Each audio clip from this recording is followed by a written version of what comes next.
I have no country, no home, nothing. I am just floating in the world. You know, now when I came to Kerala and I found that so many secularists, atheists, humanists, and free thinkers, I feel at home. And you know what Hasina did? Very bad thing. She made university degrees equivalent to madrasa degree. So all the madrasa people now are now in the universities. You know, sometimes I think there is no need to divide India. If it was one country, Right. then India would not have two jihadi neighbors. India created two problems. Yeah, one is Bangladesh. Pakistan. I would be called as a right wing. I will be called as a Sankhi or someone like that. But you are not getting called like that. Or did you ever experience such a call, like when you say this? Yeah. Whenever I criticize Islam, I am BJP, I am RSS, I am even from Bangladesh. Yeah, from everything. Banning Tin Talaq, banning a little bit things, it's not going to work. It doesn't work. First, do the one country, one law. All personal law should be based on equality and justice. And I am very glad that some imams said that they read my books and became an atheist. Oh, great. I don't call it Bangladesh, I call it Jihadistan. Jihadistan. Yeah, so it is Jihadistan, like Pakistan, Afghanistan is Jihadistan. It will become a Jihadistan.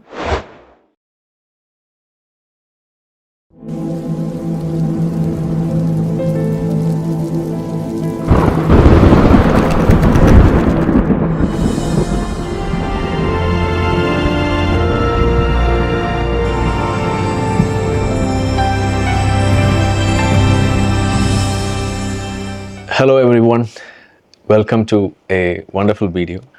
This is gonna be a wonderful one because we have a very well-known, wonderful guest with us today, and she's none other than Taslima Nasrin. She came all the way down from Delhi, right? Delhi. Yes, and she was with us for the whole day for the Litmus 25, and we have her for a few moments. Like, we will discuss a few things.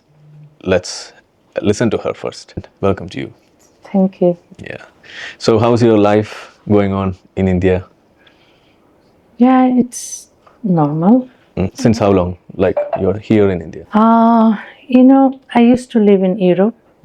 Then I moved to Calcutta in 2004 because I thought that I should live in a Bengali environment. And I'm a Bengali writer. I write in Bengali, I think in Bengali. I speak Bengali, so I thought that Calcutta would be the best place for me because I'm not allowed to go back to my country. I had to leave my country in 1994. So in 2004, even though the government, West Bengal government, banned one of my books titled Dikhondito, but still I decided to live in Calcutta. So I was very happy there, but after 3.5 years, West Bengal government forced me to leave Calcutta, not only Calcutta, West Bengal, and not only West Bengal, India. Bangladeshi government? No, West Bengal government. West Bengal, okay. And then also the Indian government also forced me to leave the country. So I was not allowed to live in India from 2008 till 2010. And I used to live in the United States and Europe, but I used to come to India only to get the extension of my residence permit. Okay. Because I didn't want to lose whole subcontinent. Then if I do not get Indian visa, you know, I will never be able to come to India. And so I wanted to keep that residence permit. And they allowed me to have the extension of my residence permit, but they didn't allow me to reside in India. But anyway, after 2011, I think in October or November, I moved to Delhi. I started living in Delhi, and nobody asked me to leave the country immediately. So I started living there, living in Delhi. But sometimes, of course, I travel a lot. But life is okay till now. But anytime, maybe I will not be able to get the visa of India anymore. I don't know where I would go.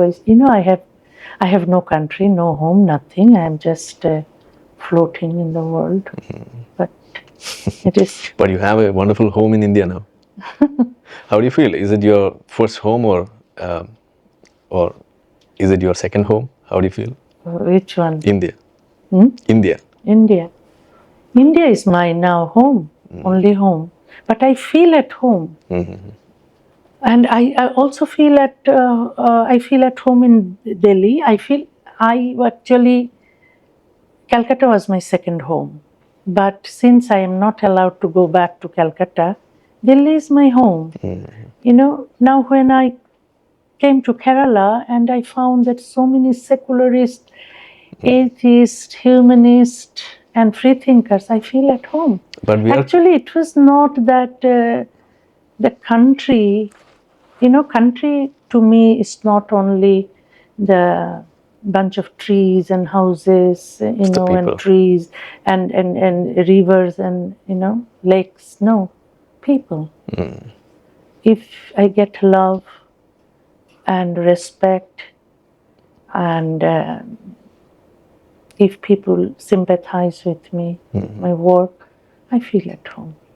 So I get lots of love and honor in this this esSENSE global litmus. Yeah, the conference. And I hope this is not your first time in Kerala. No, I came many times, and I love Kerala. Okay, so do you have any plans to shift to Kerala from Delhi?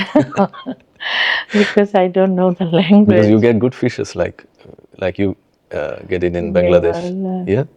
Yeah. So any plans for that? Not yet. But who knows? Because if Delhi asks me to leave the city or state, maybe. But when I asked that, we also have a situation here. It's about what happened in Bangladesh very recently, the ousting of Hasina and the whole political turmoil, what's going on over there. And as part of that, a lot of people had contacted us for exile to stay safe, mostly ex-Muslims, mostly. So I remember we had supported 3 or 4 of them. So it's not easy for us to even support them in a legal manner, because there's no legal route for ex-Muslims to come and stay here and take the refuge in India. It's not easy for them. So we used to communicate with some of the officials, and we try to make a shelter, get a shelter for them. It's very good. I also try for some people. So and also I tried before that, when in 2016, I think, when the atheist bloggers were hacked to death by jihadis. Right. At that time, many free thinkers left Bangladesh for safety, and they mostly moved to Europe, and some started living in the United States. Some but have it moved is to Canada. it is easy to get shelter in Europe, because they defend human rights, and if people are persecuted in their own country, then Europe and the United States and also Canada give shelter to the persecuted people. So do you think that India is not caring enough for such people? No, India decided to give shelter, or not shelter only, citizenship to the persecuted Hindus in Bangladesh and Pakistan.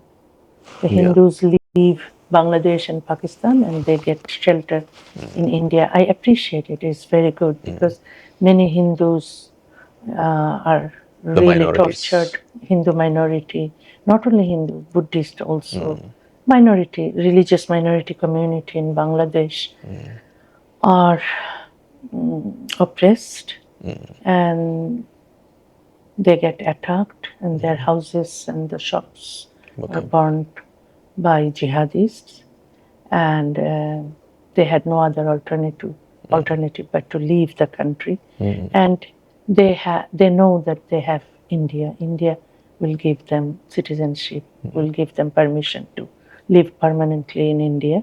But ex-Muslims, the people who were born in Muslim family and who left Islam and who are very critical of Islam, they were hacked to death before, and their lives are in danger in Bangladesh. They get killed by jihadis, by terrorists, Islamic terrorists in Bangladesh. So many of those free thinkers left the country, came to India, and they get no shelter and they get no visa, no residence permit, and they had to leave India, and they are now, many are in Nepal. But in Nepal, life is not easy there. So I requested the government, I'm nobody, but still, I requested the government that government should think about those ex-Muslims who left Islam, but their life is in danger in Bangladesh. If they can get shelter here or residence permit in India, they can continue their work. And it is better for them to live in West Bengal because they are Bengali and they can work in Bengali. They are mostly a writer, bloggers. So if they live in West Bengal, if they have work permit, I think that they can survive. And if Bangladesh become a better country, Secular. if the situation is changed, if the jihadists are gone, they will go back to their Do you think that country. the jihadis over there will vanish someday? Not vanish, but if the government controlled jihadists, I think the situation will be better, because all the governments since the independence in 1971, all the governments, Ziaur Rahman, Khalida Zia, Ershad, Sheikh Hasina, all actually supported the Islamic fanatics. They used religion for their own interest to stay in the power. And Hasina, during Hasina's time, Hindus were tortured a lot. Persecution. Hindus were attacked during Hasina's time. Actually, it was much more than other Khalida Zia's time or Ershad time. And also, there was no need to build more mosques. But Hasina built mosques and madrasas and helped them with money and land to make more madrasas. But she was also the person who tried to ban Jamaat Islami there. No, it was just before she had to leave the country. It was her last try. So just for that, she banned it? No, she did. She banned it, but it didn't work. Next day she had to leave the country. But, all the years, 15 years or 16 years she was in power, she helped all the Islamic organizations who were jihadists. She helped jihadists to grow. She knew that jihadists were born in madrasas. And she built madrasas, and she became the mother of, she was labeled as Qawmi mother, because she was Qawmi madrasa builder. She was the mother because she built so many Qawmi madrasas, and she built 560 model mosques. She didn't build one single temple for Hindu. all for Muslims, because she knew very well that what are happening in madrasas and mosques. Because, the people who why is, that people who kind of religious sermon, Okay. that who preach and Dies. tell about Quran and Hadith. Okay. Those people are anti-women, anti-Hindus, and Hasina allowed them to speak. And, gather thousands of people.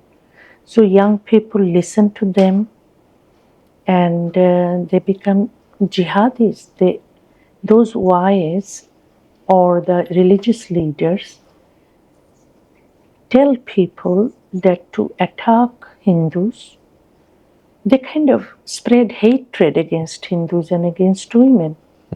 Hasina allowed them to speak, allowed them to brainwash children, brainwash young people, but she didn't allow me to talk. She didn't allow any free thinkers to talk. To critically scrutinize Islam. Whoever did that, she punished them. They were arrested, and they were harassed, and jihadis killed them or harassed them, Or beat forced them exile. up. And Hasina didn't take any action against those jihadists, against those killers, because they are Islamists. She thought that people are religious, so she shouldn't take any action against the religious fanatics or jihadis. So those jihadis actually that did this July Protest and other things. and That revolution.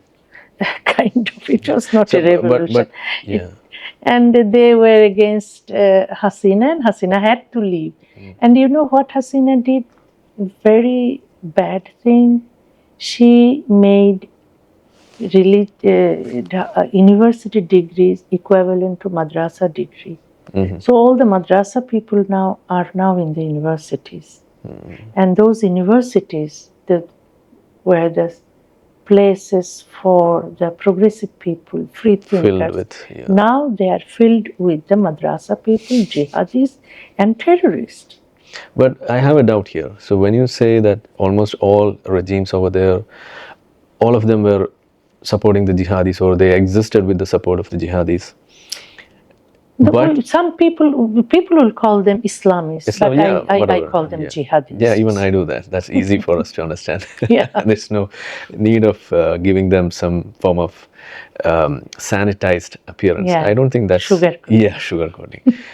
But my question is this, like, when you say Hasina was doing all these things, who were at the opposition over there, and what was their nature? Were they opposed to this jihadism, rise of jihadism, or do you believe that if they had come to power, they would control this jihadism, the rise of jihadism? No. They are all the same. So in fact, it's like they are just distributing the jihadis among themselves for their power, to remain in power. I think they were wrong. They thought that they have to use religion for their own interest, for their own political interest. But actually, it is not true, I think. If they try to secularize the state and secularize society. Who will secularize if the situation is like this? Nobody did, but somebody has to. Otherwise, it will be a jihadistan. Yeah. Bangladesh is not far from Afghanistan. It will become worse than Afghanistan. How did it survive until now? What stopped? Afghanistan is also surviving, so No, at least we and used India to... is helping also. Even we have some reservations over there. Like we don't agree to that kind of giving public approval to whatever things that Taliban is doing to its own people. Indian government is doing some sort of things which is giving them but some Indian form of government legitimacy. actually was, I think that it was not in India, it was, Afghanistan foreign minister Yeah, came but that and was he closed had, one. It was not recognized. in Afghanistan embassy, if they Yeah. do in the embassy, it is Afghanistan. But that's It's not Indian, functional. sorry. It was closed once the power was taken over by the Taliban. It was not functional. So even in that case, how is that possible? So even if that happens inside that But embassy, there was lots of protest, and afterwards they had to change their attitude. right. It was good that they had to change their attitude. That happens in a democracy, but the problem is, at first place, it gave a kind of a legitimization for what the Taliban is doing to its own people, the misogyny and other things. Yeah, now the recent fatwa is that women must not go to the ponds or lakes. Yeah, to the They are not parks, allowed. yeah, Because national parks and all. yeah, they get together, women are together maybe. So Maybe they will talk. so you fear that this will happen, or you will have to see this happening in Bangladesh very soon? If jihadists are in the power, then I think that it will happen. It already started, When I was young, much younger than today, I didn't see women wearing hijab or burqa or niqab. Now, But so, in your viewpoint, which was the period in Bangladesh history which was more suitable for Hindus, the minorities, or which is most secular and democratic? Was there a period something like that? yeah, after the independence, Just after until that. 75, I think. After that, the jihadis started growing and Yeah, started the jihad takeover. is actually Islamization started in 80s. 80s. Okay. When Ziaur Rahman or Ershad were in power, the situation was not that bad. But after Islamization in 80s, since 90s, I think, I am the example, I was critical of Islam From the very beginning. from the very beginning, and I used to write columns very much critical of Islam, but those were published in the national newspaper, weekly magazines. But now you cannot imagine. Okay, so in that case, do you think that what happened right now is a gradual progression and which culminated in this, and this is even going further, so things will be even more worse? It's getting worse and worse. Okay, so it's a kind of a progressive movement that's happening over there. Progressive. Progressive in the sense it is going up and up. Yeah.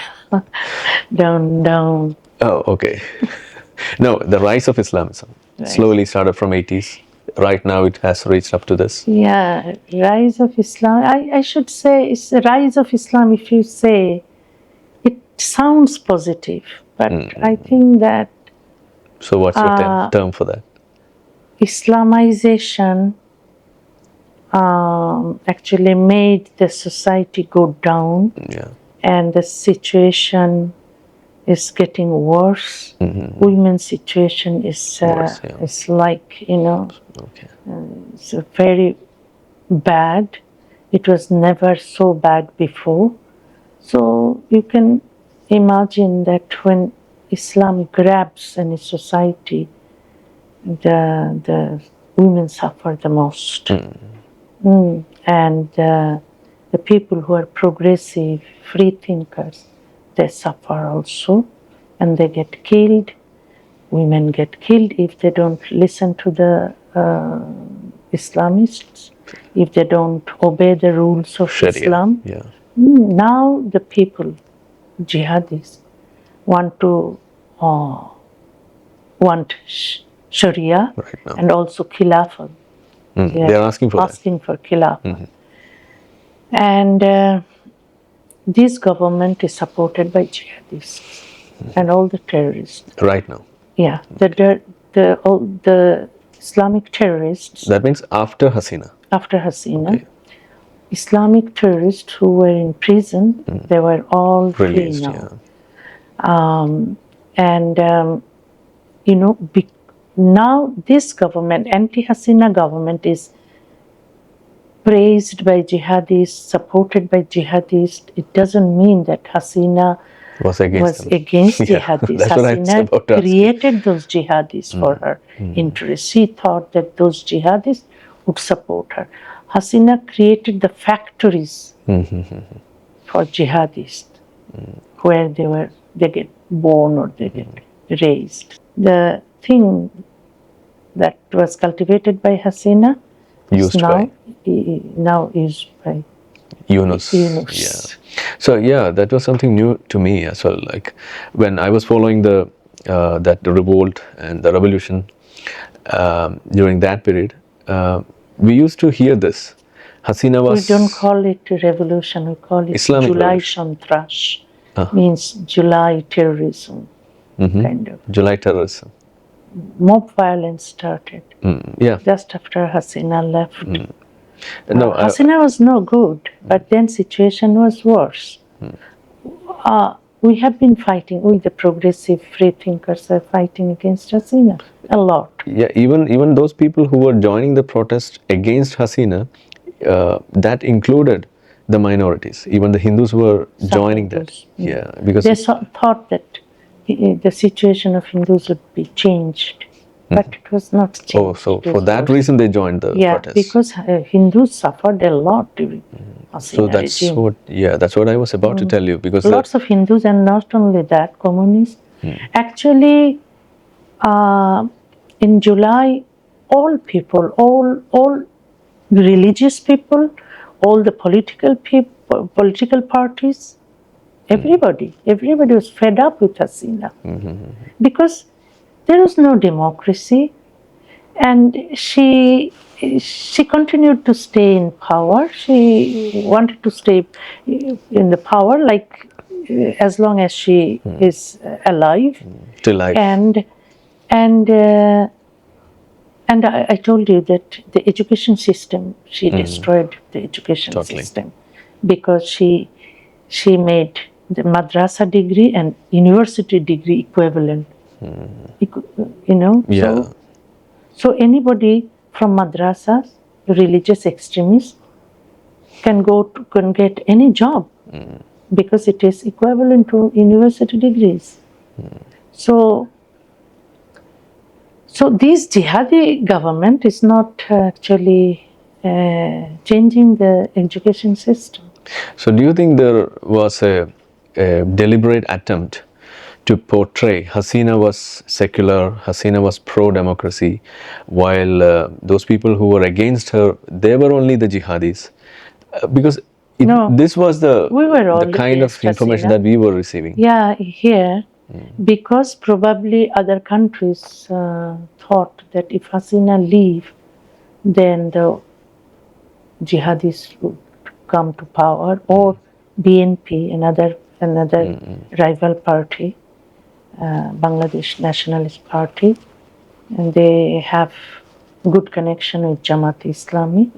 Then some neighboring countries, some friends of Hasina might thought that it is better to support Hasina, even though she doesn't practice democracy, or no voting system, no election. Actually, all the elections were actually kind of fast. So looking forward, who is the best among the lot that you would pick? Among the governments or the parties or someone? Nobody really. Nobody. I should not. All are bad. Or nobody thought of people. Nobody thought of the country. No. I'm not asking you to compare within the political parties. I'm asking you if you compare, since you are living in India right now, we also always try to say this, that because we have some jihadi groups here trying to convert India into an Islamic state by 2047. We have the Popular Front and other terrorist groups here. They are banned now by the government right now, and still we speak about that Islamization of India. So, but still, you can see that India is faring well in stopping such jihadi forces. So, in your opinion, what could be the reason that we are able to do that? Or is there a model in India which you can take to Bangladesh, which can save Bangladesh? You know, sometimes I think there is no need to divide India. If it was one country, Right. then India would not have two jihadi neighbors. India created two problems. Yeah, one is Bangladesh, Pakistan. Yeah. both are full of jihad. But at first it was just one country. It divided afterwards, 1971. Yeah, but it was good. 1971 war proved that two-nation theory was wrong. Right. It means partition of India was wrong. But here I'm jealous of you when you say this, because if I, being an ex-Muslim, and I say this from in India, I would be called as a right wing. I will be called as a Sankhi or someone like that. But you are not getting called like that. Or did you ever experience such a call, like when you say this? Yeah, of course. Not because of that. Yeah. Whenever I criticize Islam, I am BJP, I am RSS, I am even Sankhi, from Bangladesh. Yeah, from everything. Even in Indian leftist, they call you. Lajja, I came from a majority community, I defended minority community. Yeah. The people here in this country doing the same thing like me came from majority community and defending minority community. They hate me. Why? Why did I write Lajja? Okay. I said, Lajja, I came from a majority community and defending minority community, exactly what you are doing. So why you are hating me for writing Lajja? Because you are a minority here. Because Hindus are persecuted in Bangladesh, Hindus are oppressed in Bangladesh, I defend them. So it is a good thing, but they hate Lajja. They don't understand where I was sitting when I was writing Lajja, and it was not Indian story, it was Bangladesh story, you know. But anyway, those people call me, but I don't care, you know. Okay. And So, what is the definition that you would give to such people, or any names for such people who don't see through the things, like why you wrote this? Because it's explicit in that book itself. You know, I was thrown out of Bangladesh, not because of Lajja. Many people think that because I wrote Lajja, I was thrown out of my country. Fatwa was issued against me, and even the Wikipedia reports are like that. Fundamentalists wanted to kill me, and they wanted my execution by hanging. It's not because of Lajja. Lajja was published in 1993, February, because it was after the Babri Mosque was demolished. I wrote that book because after Babri Mosque was demolished, Hindus were attacked by Islamic fanatics. And that book was banned by government after 6 months of its publication. Government banned the book because I blamed the government why you did not it did not save the life or, give security to Hindus, minority. But somehow, it happened after Salman Rushdie's incident. So Western journalists all came to Bangladesh to find out what kind of fatwa was issued, and also for which book. They found one book which was banned recently. But fatwa was not issued against me for Lajja. because Lajja was banned and fundamentalists were happy. And they never asked the government to ban the book. Government banned the book because I blame the government. And I did not write anything about Islam in Lajja. It was just about what happened to Hindus, you know. So I wrote, or I critically scrutinized Islam in my other books. And the fanatics, Islamic fanatics, actually wanted to kill me for criticizing Islam, which were in many books. And so people still believe that Lajja is the book, and they try to find that what I wrote about Islam, and they find nothing. They get kind of... so it's a wrong attribution to that yeah, book. yeah. So what can I do? I wrote, whenever I get a chance to correct them, I do. But once it is out, it is there. Yeah, yeah. Okay. So when you mention about Lajja and the minority persecution, one more thing comes over there, that is about the women rights. So how do you see, like even now in India, we talk a lot about the hijab issue is cropping up every other day. We see an issue in one state or the other. Even now we have an issue in Cochin right now, where in a school, hijab, regarding that there's an issue where a child wants to wear it in a Christian minority institution, where as part of the uniform it was not there.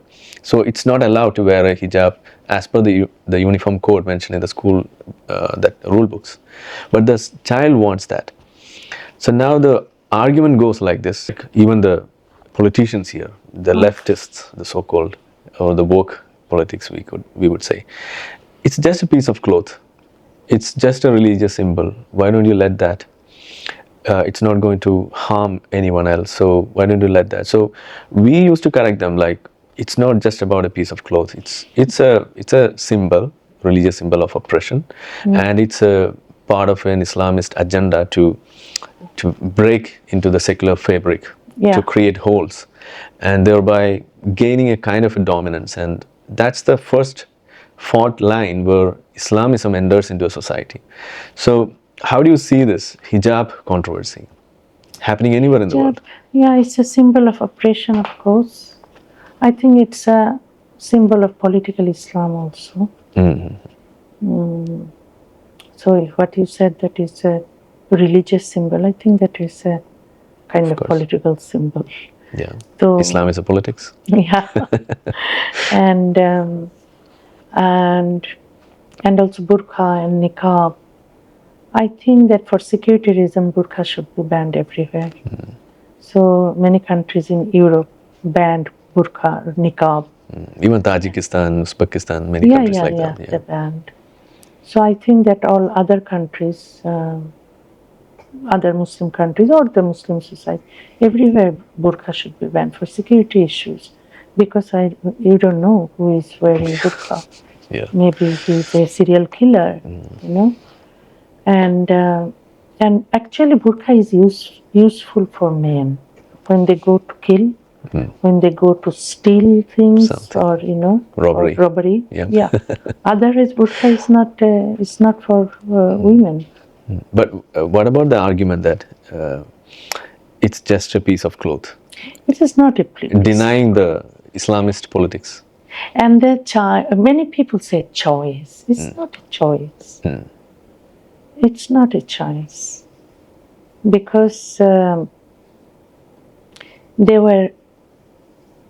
those women or girls were brainwashed to selling. Yeah, to wear it. They were told that if they wear, then they will go to heaven. If they do not wear, they will go to hell. So then if a girl chooses to wear it, wear hijab, it's not her choice, really. It's an intimidation. No, yeah. So it should be banned. And many Muslim countries also banned it. Yeah. I think that it also and I think in India reduces women to sex object. Yeah. But in India, I think there's a loss of optics in understanding this aspect of hijab. Even the BJP government here, they too think that this is just part of the religion, and they don't. I don't think that they see it as Just look at Iran. So many women get killed for not wearing hijab. They say that that's not the Islam, right Islam. Whenever it is not, That's how they dismiss the reality.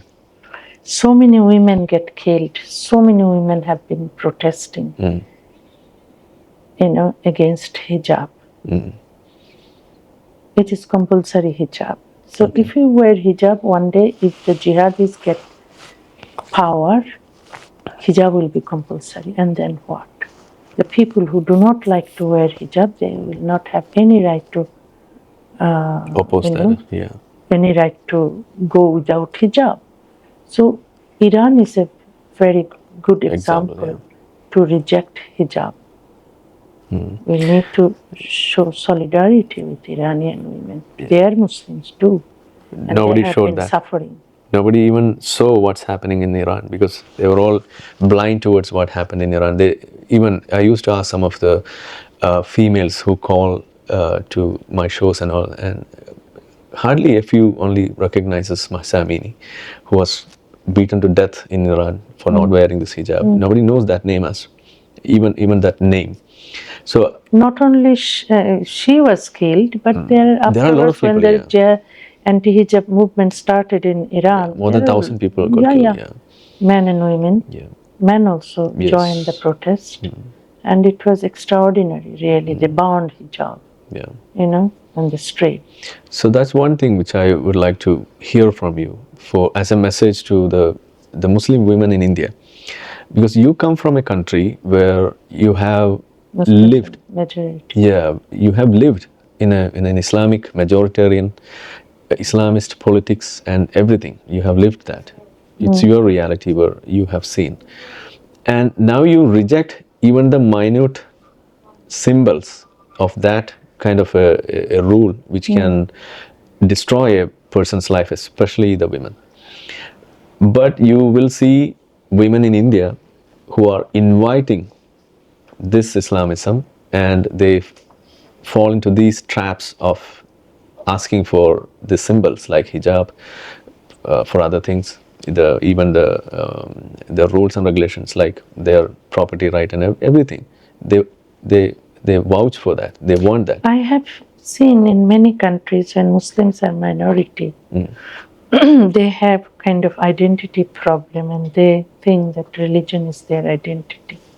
I think that protest actually, I've seen the revolution, a protest against Islamic rules and system in the countries where Islam is a majority religion. I think, I don't know whether it's a minority problem or In that case, it's even easier for the women even now in India, because every Muslim household, it's a majoritarian rule happening over there, because no woman is let to go outside without the hijab. There will be questions asked. Who asked? The men. Society. The men. The men. Mostly. And so that what I think, I think that there are lots of things should be changed in India. First is uniform civil code. Okay. All one country, one law. There should not be any law based on religion. There should be laws based on justice, equality. And it is, banning tin talaq, banning a little bit things. It's not going to work. It doesn't work. First, do the one country, one law. All personal law should be based on equality and justice. Right. And then automatically this hijab problem, burqa, niqab problem will be solved. The society should be civilized, and there should be uniform civil code, of course. Many people do not know in India. that exactly same thing happened in India and Bangladesh. Here the minority Muslim community want their religious law, personal law based on their religion. Right. Exactly Hindu people in Bangladesh do the same thing. Hindu men do not want any kind of secular law. They want their Shastra law based on Hindu Shastra, and they don't want to change. Even now. No, not even now. Hindu women do not get any right to divorce. Hindu women do not get any property from their parents. Hindu men can marry thousands of women at a time. Just like 1956 Hindu Act, In India. what was in India. Yeah. Hindu Code Bill. Yeah, exactly the same thing happening in Bangladesh, and Hindu men do not want to change it. Yeah. Exactly the Muslim men do not want to change this Islamic personal law. Yeah. So we want the law should be changed and should uniforms. We should have uniform civil code in India and also in Bangladesh, Right. where we, the secularists and free thinkers, are fighting for that. And I'm glad that you were able to draw the And parallel. you know, these some leftists who call them secularists, they think they have to love minority community, okay, and they have to love Islam because Islam is minorities' religion, Yeah. and they have to love Sharia law because it is minorities' law. You know, they don't look at women, that women have been suffering because they don't get the property, the equal property, equal rights, not in marriage, divorce, child custody, and inheritance. They don't care, and they call themselves secularists. So it is okay if Hindu women get the equal rights. If Muslim women do not get the equal rights, you don't care. So how come you believe in equality and you believe in secularism? They are not really secular, you know. Same thing we see in the Western countries also, because they think that Western rulers are oppressing Muslims, so they have to support Muslim, they have to defend their religion, Islam, and they have to defend their Muslim fanaticism. Sometimes they defend Islamic terrorism also. Yeah. Even they supported Hamas. But you were against Hamas. I'm against Hamas too, but I'm against Israel too. Yeah. Because they are really killing Palestinians. So I'm equally sad for when Israeli, war when is always Israeli a sad event. Child get killed, I am sad. When Palestinian child is killed, I am sad. But in that name, when we see the people supporting even the terrorists, and even whitewashing the beginning points, ignoring such incidents, this gives a wrong sense of equivalence, where the moral asymmetry is trying to get cancelled. So that's where I disagree in such things, especially with regards to the October 7, the attack which happened in Israel and all. So even with that, even in India, we were seeing people supporting such fanatics. Forget about Hamas. We even saw people doing this janaza, the namaz for Bin Laden, for some of the terrorists who were getting executed, like Ajmal Kasab, the Mumbai attack. And we even saw such people doing this. And it's being done by the Muslims here. So it's no more something which happens behind the curtains or... But still, you know, some people from Kerala also joined ISIS. Yeah, the most numbers. The most number of recruits happened to ISIS is from our state. But they came back because lots of came back and they regretted. No, I don't think they came back. Only their widowed wives, they wanted to come back, because almost all of them, their husbands, they are no more. So they wanted to come back. They get killed. Yeah, they got killed. So it's more than 100 and close to 200 people almost. Oh, from Kerala. From Kerala. And that's the biggest number from any state. And not so many from Bangladesh, but people who lived in. Because you already have the ground over there. Why do they want to go to another place to Yeah, wage you know jihad? the Dhaka Cafe attack? Yeah. So they were very fond of those young boys. Were very Inspired fond by of Zakir Naik. Inspired by Zakir Naik, some, and inspired by ISIS. They were, all this black La ilaha illallah thingy. And also there are some, it's very strange that from Western countries, from Europe and America, They came. lots of people joined. ISIS Bangladesh. ISIS No, Bangladesh. ISIS Syria. Syria, yeah. So They left Europe. for this. Yeah, and many girls, Western girls, actually wanted to sex slave of those ISIS soldiers. I don't know. ISIS brides they call. ISIS pride. Yeah. Because it's rewarded. much. Violence. I think some people like the violence. Violent people. It's like if you are completely into Islam, as you said, how you became an atheist in that speech over there.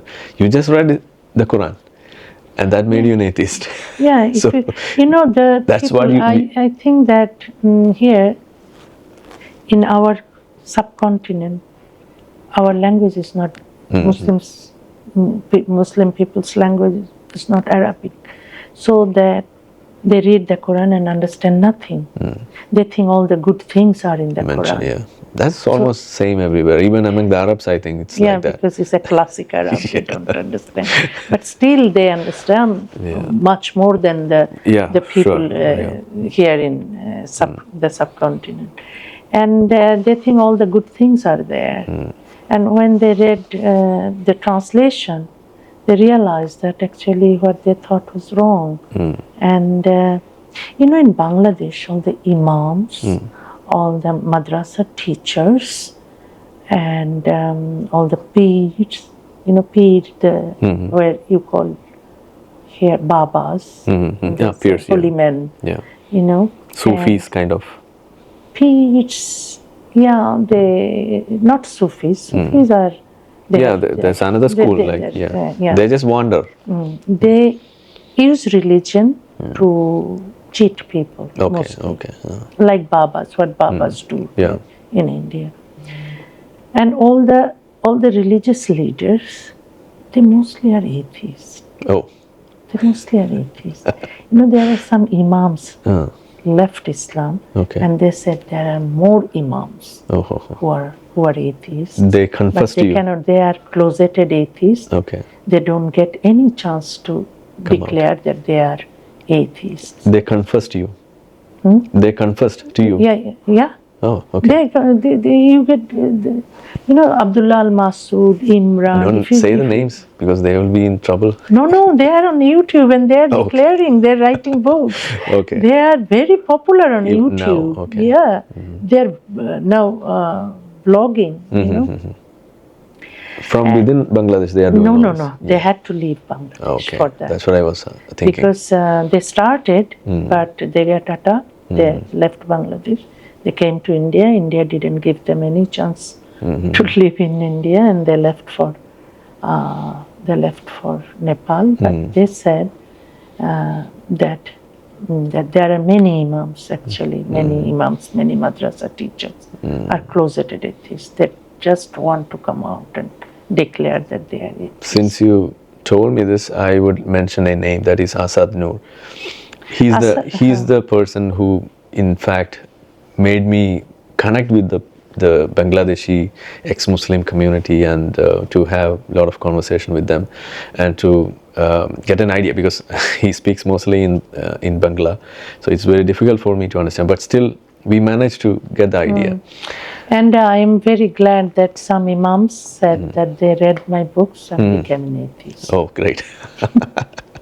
And there are many also, so I feel very good that at least, of course, there men and women who are progressive, they become atheists after reading my book. One important question.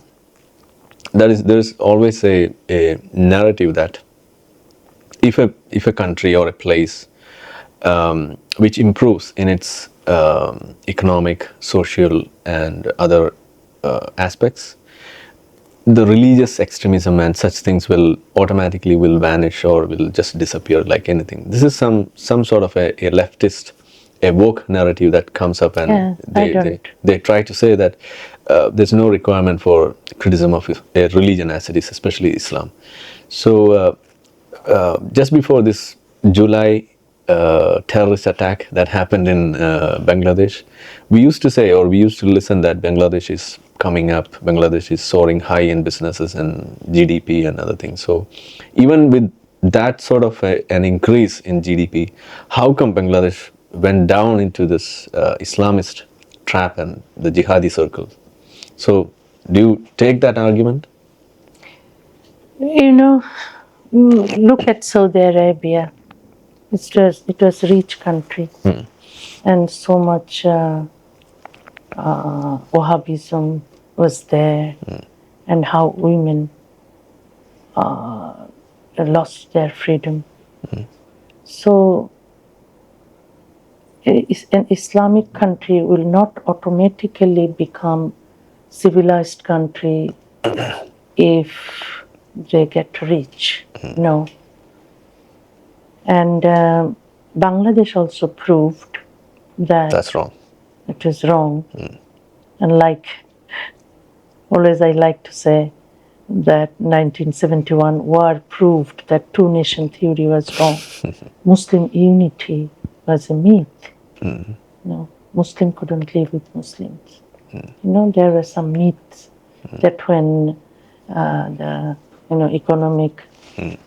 economic situation is getting better, and then people would forget religion. No, people then practice religion more because they don't have to struggle a lot to earn the bread. Like the poor people do not practice religion. Rickshaw pullers do not fast during Ramadan because they cannot afford. Hunger. And also they don't pray 5 times because they have to work. So I think that if you have lots of money, then you start, okay, I'm very rich and I have a comfortable life in this life. Then they try to get the comfort, the dream of a comfortable life in the afterlife. The Huris. Then they practice Islam a lot, and they impose Islam on women because women they think that it's inferior human beings. It is easy to control and also force them to practice religion. So you have to secularize the society. You have to separate state and religion first. So do you think that even Saudi is trying to do that? Saudis is getting better now. How? Now they kind of, women are getting the right to drive the car. Women are getting to go to the stadiums to watch sports. Women are getting the right to go to cinema, to clubs. That kind of freedom. But they have to secularize the society. I don't think that they can do that because people like luxury. People like because they have lots of money. The kind of club, dancing, sex shops, those started emerging. In Saudi? But I think, in Saudi Arabia. So I think that the cinemas, they have started cinema. All those are that against Wahhabism. I think that actually taking picture, cinemas, TVs, music, all are banned in Islam. But new prince come. Things New are prince, changing, yeah. yes, Salman. Salman. Yeah. He tried to modernize Saudi society, but there are lots of fanatics in Saudi Arabia. So Bangladesh was, in the beginning, it was a secular country. So slowly it is becoming a fundamentalist Jihadi, country, yeah. and a jihadi country. I call it, I don't call it Bangladesh, I call it Jihadistan. Jihadistan. Yeah, so it is Jihadistan, like Okay. Pakistan, Afghanistan is Jihadistan. It will become a Jihadistan if jihadis continue to Run like this. run like this, or Yeah, so when you say this, we should remember what Salman said once. That is, he even said he fears that someone would assassinate him. That's the kind of threats that he is getting, and he's trying to avoid that. So this woke narrative that the more you flourish in your socioeconomic index, that will push Islam away from the society. That's not. That's you a know myth. what I think that should do? Separate religion and state, and madrasa should be Band karna. totally banned. Band. Mosques, okay, should be controlled, and not like mushroom. One madrasa in a big kind of area. You know what? In Bangladesh, when I was small, I have seen one mosque in a big area, in our area. Only the old people used to go. My grandfather used to go to get some old friends. A meeting place. Get together. Now, in the same area, there are 100 mosques, and young people are going there, and they have to block the roads for praying. So it's worse now situation. So I think that there should not be so many mosques. There, the TV and madrasas should be totally banned. Those madrasas should be this kind of secular schools. There should be more science academy, and religion must not be used by government, of course, and there should not be any law based on religion. And hijab, niqab, burqa should be banned. Niqab should be banned because of security reasons. Okay, and then you will see this, how the society gets changed. And if you do not abuse child, when you impose your religion or impose your religion on your child, it's a child abuse. But Richard Dawkins also says, I agree with him. That is a child abuse. You let the child become 18 years old, and you teach them, this is Christianity, this is Judaism, this is Islam, this is Hinduism, this is humanism, this is secular, this is atheism. Which one you choose? Then he would or she would choose one. Maybe would not choose any existing religion, would choose atheism. And you have to also tell your children when they're 18 that there were many, many religions in this world. They were all abolished, extinct. Yeah. They have to know this. They must not follow their parents' religion. Then, if you don't teach religion to your children, after 2 generations, there will be no religious people in your country. It means what? They are not automatically religious. You teach them. So stop teaching them. Stop imposing them. Stop forcing them to practice any religion. There will be no religion. Your country will be totally 100% civilized. Maybe there will be other problems. We will solve other problems. But religious problems will be gone. Right. Yeah. And I think that makes a wonderful conclusion for our talk for tonight. because this is something which I wanted to ask you as well, because you have already answered that. What would make India have a beautiful existence, or how can we preserve the situations what we are enjoying right now, where even you are getting a home here? In that way, we have an atmosphere. Even I feel like for the Muslims, India is the best place to live in. But the Muslims here don't realize that. They always wanted to make this into a jihadi state, an Islamic state, and they think that that's going to be the most beautiful thing. They never. I think this kind of conference or seminar is very helpful for all these fanatics, fundamentalists, and religious people to wake up. Right. I think more and more this kind of conference, I think, should be happen. arranged. Yeah. Yeah. So we'll take that as an encouragement and appreciation. Thank you so much for joining with us today. So I think we will catch up with more discussions like this in the future. Thank you so much. Thank you so much. Thank you. Yeah.